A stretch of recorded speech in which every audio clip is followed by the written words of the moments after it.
तामुलपुरनि दंफाराव लुफुंजानाय तामुलपुर जिल्ला हान्थामेला राहानि द्वितीय मावखुलिखौ बेखेवबाय। बीटीसी हान्थामेला राहानि मावफुं सोद्रोमा मृत्युंजय नार्जारी, बीटीसी हान्थामेला बिफाननि secretary Bhaskar Jyoti Mahanta, Dip Jyoti Chakraborty, joint commissioner of transport बिथांमोननि नुजाथिनायाव बे मावखुलिखौ बेखेवनाय जायो। हाबाफारियाव बाहागो लायै बीटीसी हान्थामेला बिफाननि मावफुं सोद्रोमा मृत्युंजय नार्जारी बिथाङा बुंदों दि तामुलपुर जिल्लायाव द्वितीय अफिस खुलिनो हानाया जों गासैनिबो थाखाय मुलाम्फा जागोन। बेवहाय गोबां स्टाफनि गोनांथि जानानै दं। बेखौ थाबैनो थिसननो थाखाय जों थांखि लानाय जागोन।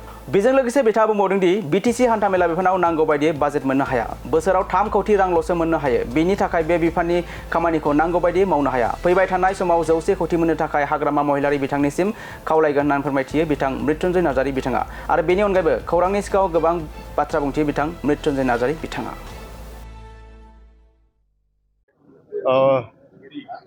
गोजोनथावफोराव तामुलपुर रायजोनि थाखाय तामुलपुर डिस्ट्रिक्ट जोंनि बे ओनसोलनि थाखाय खारन बे अनेक सिगाङावनो बेखेवनो सानदोंमोन।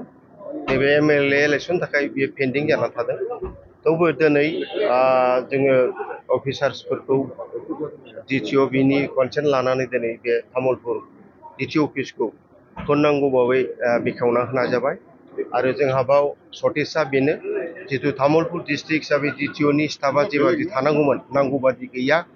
दिनै मेडामा गाव हारसिंल' डिटिअ हिसाबै बिनिखायनो आङो बीटीसीनि चिफ हाग्रामा महिलारि सारजों रायज्लायनानै अति शीघ्र बे जुन 12 to 15 तारिखनि गेजेराव 5-6 जन एटाचमेन्टआव हरनायनि बेबस्था लाबाय आरो बेखौ हरनाय जागोन। आरो बे डिटिअ अफिसखौ जाहाथे पूर्णांग तामुलपुर डिस्ट्रिक्ट हिसाबै सालायनो हागोन। आरो जिहेतु जोंना दा बाव तामुलपुरनि ओनसोलाव जिहेतु जायै लोङै जितु माने जानला मोनला गारि सालायनाय एक्सिडेन्ट जानानै थैलानाय नङा होमबा बेबायदि सोलिलायगासिनो दं।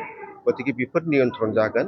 खारन डिटिअ अफिस गैयैखाय बाव चेकिं खालामनो मोनैखाय बेबायदिनो जोंनि सेंग्रा सिख्लाफ्रा गोदाव सोराव गारि सालायनानै माखासे एक्सिडेन्ट जालानानै थैलागासिनो दं।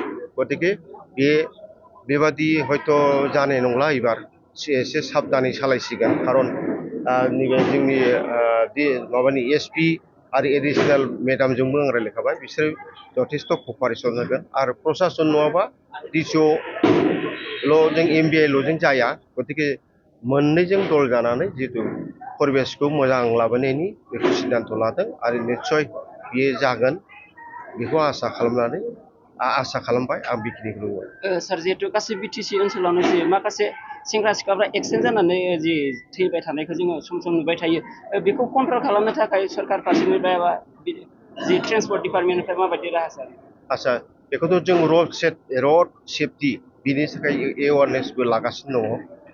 नाथाय जोंनि मानसिफ्रा बुजिनो रोङाना।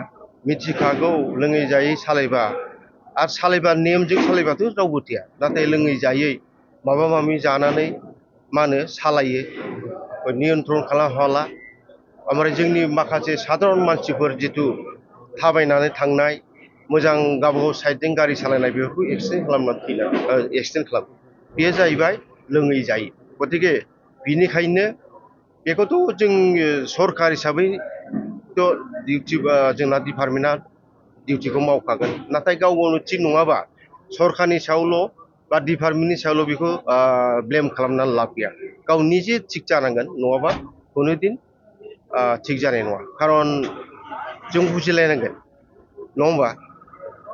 आरो दानो सोरखौबा हमगोन जोंनि मानसिखौ ब्लेम खालामगोन बा अफिसारफोरखौ मानो हमखो माखो बिदिनो लागोन। गतिके गाव गावनो थिग जानांगोन। गाव गाव थिग नङाबा बे जिनिसखौ सरकारबाबो बेखौ हाजोबा। खारन जोंनाथ' बीटीसी काउन्सिलसो स्टेटफ्रावनो गिदिर गिदिर देशआवनो खुनु बेखौ नियन्त्रण खालामा। गतिके गावनो थिग जानांगोन। आरो बेखौ जोङो डिपार्टमेन्टेलि जितु रुल्सआव जे दङ बेखौ बे हिसाबै खामानि मावनांगौ। सार बीटीसी जि काउन्सिलनिफ्राय ट्रेन्सपर्ट डिपार्टमेन्टआव माबायदि खामानि मावनो थाखाय थांखि लादों सार? बीटीसीआथ' मोनसे फिसा काउन्सिल बेयाव थोजासे फान्डबो मोना। जिहेतु दा जोंहा मोनबा डिस्ट्रिक्ट जाबाय। बे मोनबा डिस्ट्रिक्टखौ सामलायनो थाखाय जोङो नर्माल बाजेटआव 3 कौटि 4 कौटिल' मोननाय जायो। एबार बिनिखायनो आङो इनहेन्सआव 30 कौटिसो बिदों चिफ सारनाव। खारन आं भिजिट खालामना मोनबाय मोनफ्रोमबो डिटिअ अफिसा बिराद गाद्रा गुद्रा मोनसेबो माबा नङा आरो थिं गब्लंबाय वाल गैया बिदिनो माबाफ्रा अफिसफ्रा साब सिखोन नङा बेबायदि खारन ओंखायनो जोंनो बाजेट नांगौ आरो स्टाफ साफिसियेन्ट गैया स्टाफखौ बिराद बुरजा नांगौ प्रत्येक डिस्ट्रिक्टआवनो जोंनि डिटिअ अफिसाव इनफर्समेन्ट चेकार थार्ड ग्रेड फर्थ ग्रेड बिराद माने सर्टेज जानानै दं बेखौ आं दा नेक्स्ट एसि मिटिंआव प्लेस खालामगोन बेखौ रायज्लायनानै निस्सय स्टेप लानाय जागोन